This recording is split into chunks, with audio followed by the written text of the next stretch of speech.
Well, a massive welcome back to everyone, and thanks for tuning in so much again for yet another episode of The Humble Climb. I wouldn't be able to do it, of course, more importantly, without the people who are the bloodline and continuing to help me fund our dream of getting out to as many people and bringing you amazing stories. So kicking things off from the top, of course, Gigi Herring Kids, the longest rating sponsor going round. Marissa and the team, thank you so much for supporting us the way that you guys do. Blank Financial, of course, Bernard, if you are in need of any mortgage help, please direct yourself to Bernard and ask him for any questions you may have. Emily Wallace, Buyer Advocates, she's just bought another one for a client, and she's always on the lookout to find those little nuggets. So if you do need any assistance with your buying and you would like an advocate to work on your behalf, feel free to speak to Emily, of course. George from EcoWave Cleaning Supplies. They do residential, they do commercial, they do everything that you need. So get in touch with the guys as well. And if you can't find them, please direct me a message as well. And our newest sponsor, of course, which we're pumped about, is Pip from Property Society Co.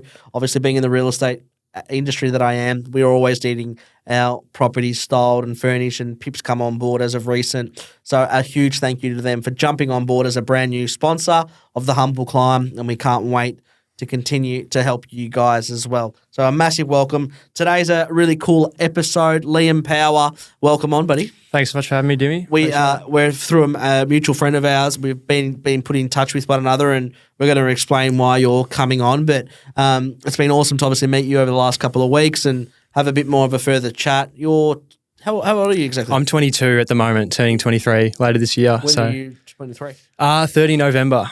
Okay. Yeah, so Scorpio? No. To be honest, I actually don't know. I probably should know this, but I don't know what I've got no idea. But mate, welcome on board. Thank you so much for coming on. Thanks, Dimmy. Pleasure. You're a local lad, and we'll get into why you're on it. But what's the main reason why you're on today? The main reason why I'm on today is I'm running from Sydney to Melbourne to break the world record currently held. So, all doing it for Beyond Blue to raise $1 million for charity and mental health. So, yeah, I'm really excited about it, and I'd love people to get on board and hopefully donate, and so that'd be good. Amazing, mate. So when's the race taking, or when's the world record attempt taking place? So the 27th of August, it's taking place. Later this year. So got a couple of months to go, what's the and in what duration? So the duration, it's over 5 days. So yeah, I'm training at the moment to do about 177 kilometres a day and 886 kilometres in total over 5 days. So yeah, if I can do that, I'll be able to get the world record and, hopefully raise some good money along the way. That is awesome, man. That is awesome. So let's wind it back to where it is and find out a bit more about you as a person. Yeah. Winding it all the way back, where you're from, which area of Melbourne and all those types of things. Yeah, awesome. So, grew up in Hawthorn, went to Xavier College. Before that, went to St. Joseph's Primary School. Basically grew up with mum and dad. They separated at a pretty young age, so just learnt to sort of deal with that along the way, like many kids do. I was about 10 years old when that happened. And siblings as well? Or? No, so only child, so I had no siblings. Just me. Yeah. One and proper. Yeah, that's it, exactly. And then straight into Xavier? Yeah, so after St. Joseph's, into Xavier from year 7 to year 12. Really enjoyed my time at Xavier. It was a great school. So. Amazing. So once you finished school, what were you sort of like life looking for you like once you finished up? Yeah, well, basically I actually started to go down the real estate career, spent a bit of time at Hallmark as well doing property management. So they're developers and manage properties as well. So that was good. But I'd always loved running more than anything. That was my number one passion. So I really just wanted to pursue running sort of full time and go along with that. So I've always been training on the side as much as I possibly can to try to make that a reality. Amazing. So real estate, I actually never knew that. Yeah. So started in real estate, which is a funny one. Not many people know. Amazing. Straight out of school. Yeah, that's it. That is awesome. So obviously from a point of view, and I know we're going to delve into it a little bit, but why the run? Why Beyond Blue? Why mental health? Why a lot of things? Yeah, it's a good question. Well, growing up in the household before mum and dad separated, I was often exposed to domestic disputes and trauma and just this unwavering sense of anxiety within the home. So I really just couldn't find peace at home for a long period of time there. And yeah, my outlet was really my running. I turned to running to find solace and basically have that peace of mind knowing that when I was on my run, nothing bad was going to happen, and that I had that place where I could feel safe and secure. So to me, it was like the harder I pushed myself on the track, the better I felt afterwards. And I sort of walked around with my head a bit higher and felt a little bit better about myself and about the situation at home. So it really provided me with that hope and optimistic mindset that I still hold today. And from an outlet point of view, other than running, were you, psychologist, psychiatrist, medication, anything like that? Yeah, yep. So Andrew Waterson was my psychologist. I still see him every now and then. Yeah. And he's amazing. So he really helped. And to anyone listening as well, if you are going through mental health troubles, anxiety, depression, anything like that, it's definitely worth speaking to someone about it because, it changed my perspective a lot. Obviously, it's not just running. Like you've got to, really try to speak to those that care about you as well. So they're always there to help. Yeah, I always found even with myself and my troubles, like once you start to open up a lot more, you can certainly gauge it. I mean, I know we've had a couple of episodes with people who have suffered general things when it comes to mental health. Yeah, and it's a very well known fact. I was diagnosed with OCD 9-10 years ago, maybe now. And I've been on, I'm on medication myself. To assist with that, I call it the anti-anxiety pill, a thing called Lexapro, which is so normal, and a lot of people do it, and a lot of people have got always their opinions as to do medication or don't do medication, and all these. Everyone's an expert on the internet. Nothing better than actually speaking to a professional and being guided by them. So I think that's the number one thing as well. Definitely. What was sort of like the lowest point for yourself, do you think? I'd say the lowest point for me was when I was in secondary school. I was really struggling with my mental health, to be honest with you. I was, suffering from depression. I was extremely anxious. And it got to the point where I literally couldn't walk outside the house.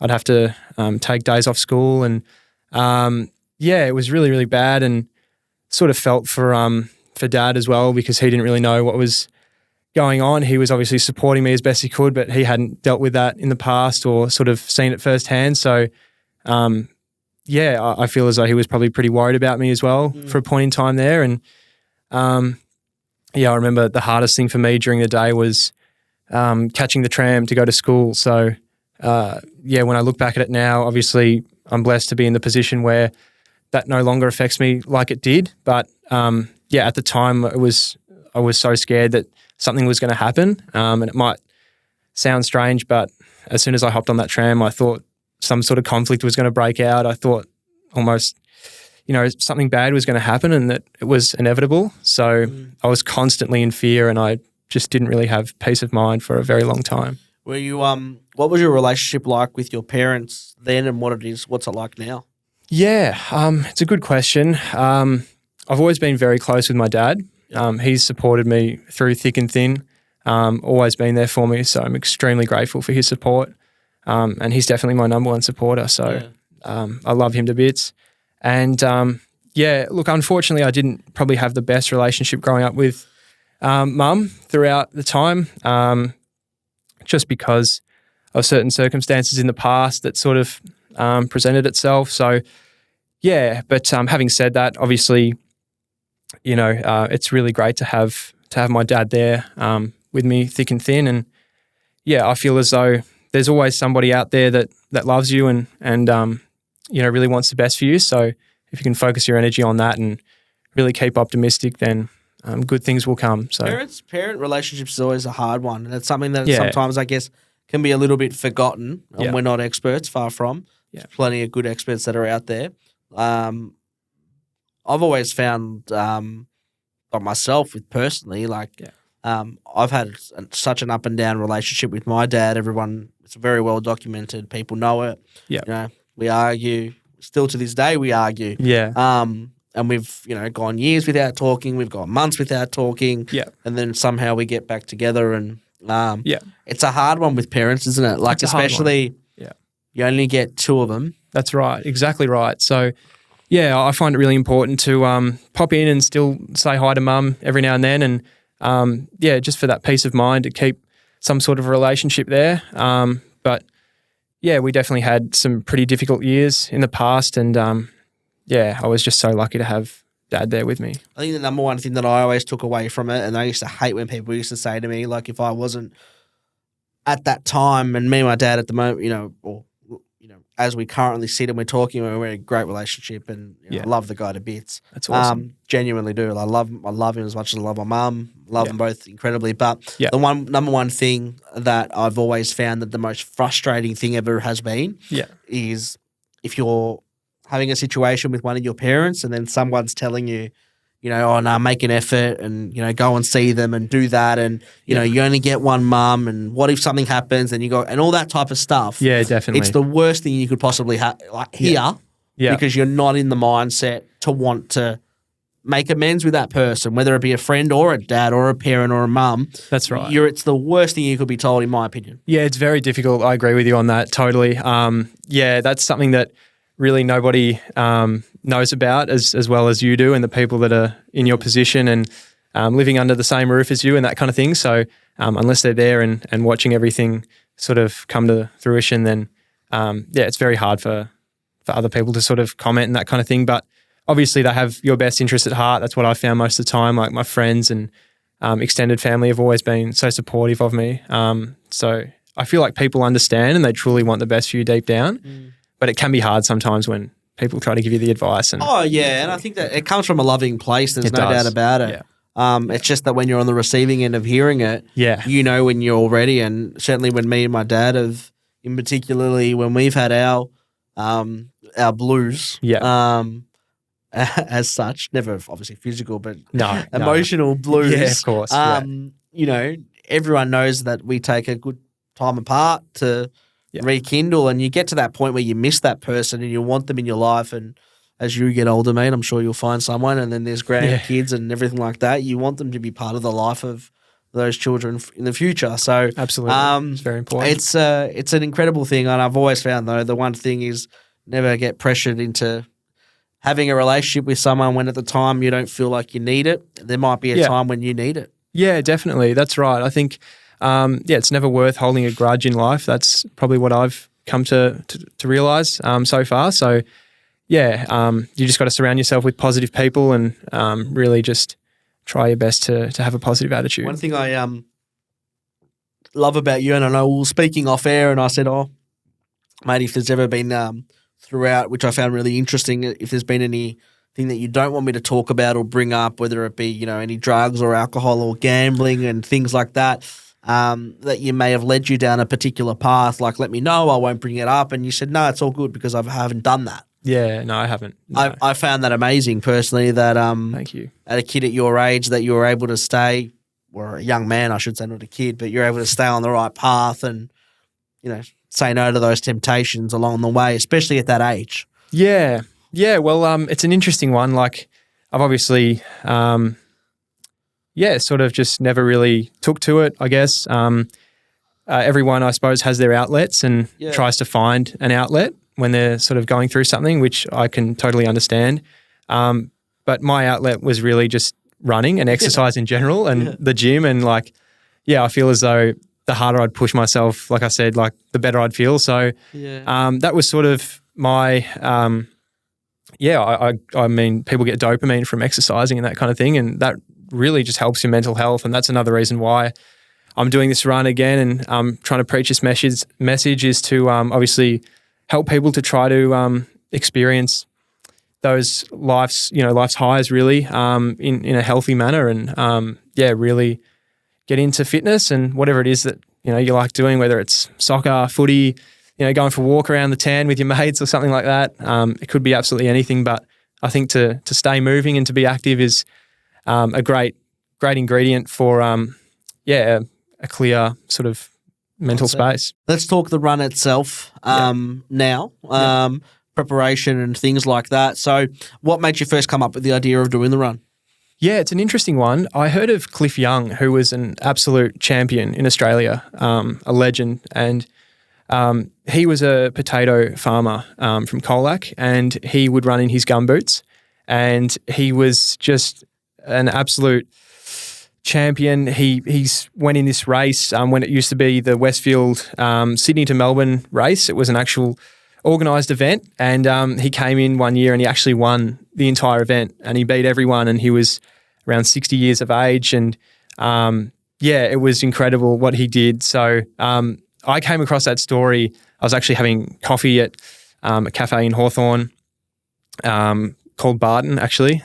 Nice coffee plug. there. Nice place, yeah, very nice. So I was sitting with one of my best mates, Al Condon, at the time, and we were just speaking about really something that we could do to raise awareness and to raise money for a cause that's close to us, which was mental health, and in particular me, for what I've sort of dealt with over the past. And yeah, we found the Cliff Young story extremely interesting and awesome, and we thought as though Sydney to Melbourne was it was just a good sort of place to start with brainstorming ideas. We felt as though, I wanted to try to break a world record. That's sort of a tick, a box I wanted to tick for quite a long time. So, he sort of helped me come up with the idea, to be honest. And we were sitting down one day and we were just like, well, what's the current record? And, we're sort of going through everything, and we're just like, yeah, why not? Like, let's do it. So I didn't really think twice. We just said, let's do it. And then,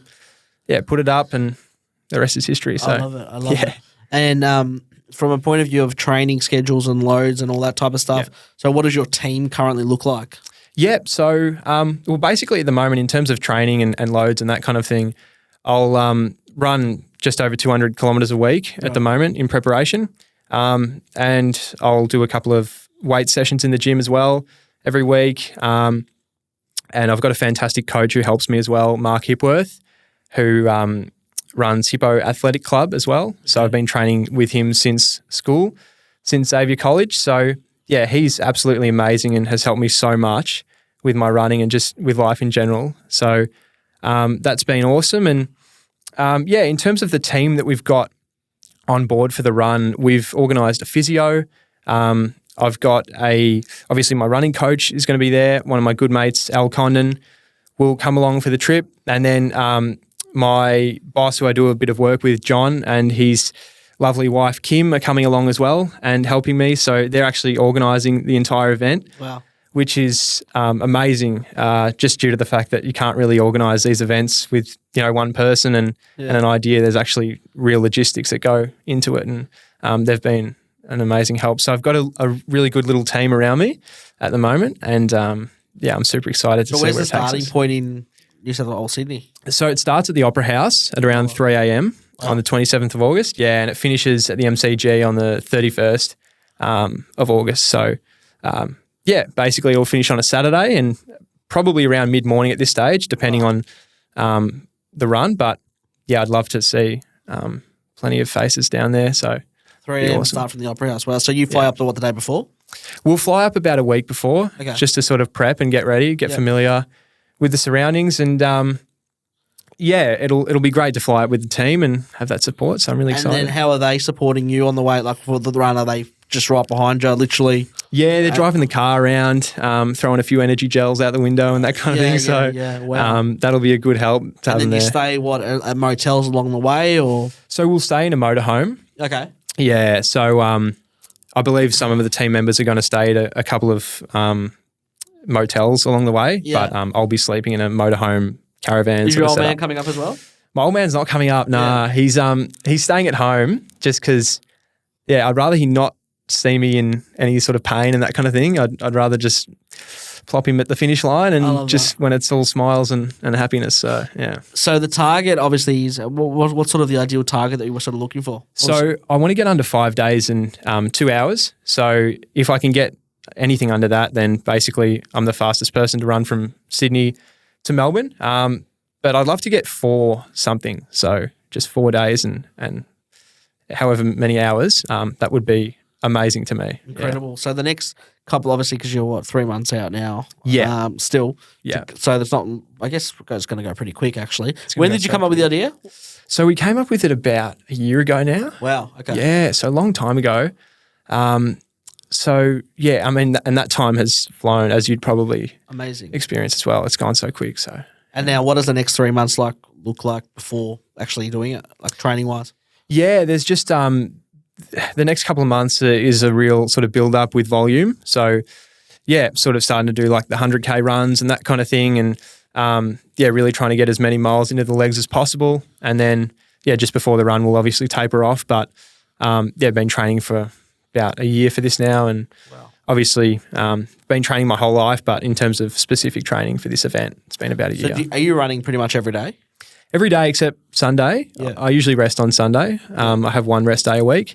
And then, yeah, I'll just, apart from that, every other day. And the runs vary from what, like 50K or 40K or 30K? Yeah, it can be 30, 40, 60, 50. It really just depends on the day.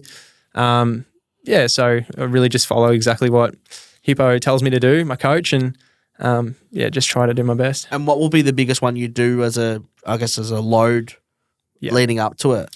Yeah, I'd say around 150 at this stage. Wow. Yeah, we're still working that out, the exact number. But yeah, it's all about getting the miles into the legs and really practicing for that. So incredible. Yeah.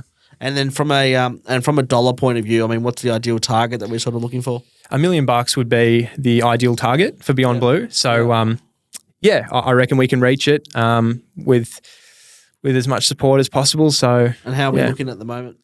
We're still relatively early days, relatively early days, but yeah, no, I think that so many people have been so supportive, as well as Ange and Anita. They, our friends, obviously threw in a very generous donation. So no, it's looking really good on that front, and I'm very grateful for absolutely anything that comes in. It can be 10 cents, like it doesn't have to be much money at all, really. But yeah, it's definitely the thought that counts. Oh, mate, that's awesome. Mate. We'll definitely be throwing $500 your way, and we'll get it away, mate, just to try and help you out. Thanks, Timmy. If we get a couple of extra sales done as well, we'll increase it, mate. But we'll certainly give you $500 before the run starts. Thank you so much. Means from the world. the team at the Humble Climb, mate, because it's a pretty incredible thing that you're doing. Thank you. To try and help you with all of that. Appreciate that. I guess from a point of view of, I guess for anyone that's watching or listening or sponsorship or inquiries or anything like that, or any businesses that want to get involved, what's it looking like? How's the best way to sort of contact you and all those types of things? Yeah, so the contacts will go through John, who's helping manage the event. So I can share John's email address and details. But yeah, basically John will organise all of that. And we've had a couple of great sponsors already who have jumped on board. So Simmons Homes has been on board since pretty much day one. Alive Symbiotic as well, soft drink. They've come on board? Yeah, they've come on board. And that's the one with Kyrgios as the owner, isn't it? It is. Yeah, it is. So, yeah, such a great team at Alive. They've been so supportive. And then Nike have been able to support me with footwear and apparel. Wow. And Whoop have sort of supported me as well to track my recovery and that sort of thing. So, yeah, I've been really, really lucky with the support so far. And so that's some pretty cool sponsorships. Well, it's some amazing companies, and yeah, very grateful. So hopefully some more come our way, and we'd be super grateful for Throw it. the Humble Climb in there, and absolutely, I'm sure Buxton Real Estate Oakley will be able to do something as well, mate. So we'd love that. We'll make sure we get the nice logos out there. Oh, lovely. Friend into rock and roll, but mate, it's pretty exciting. Obviously, time and compete. How can people sort of throughout the run, I guess, continue to track it or things like that? How will that be able? Will that be accessible?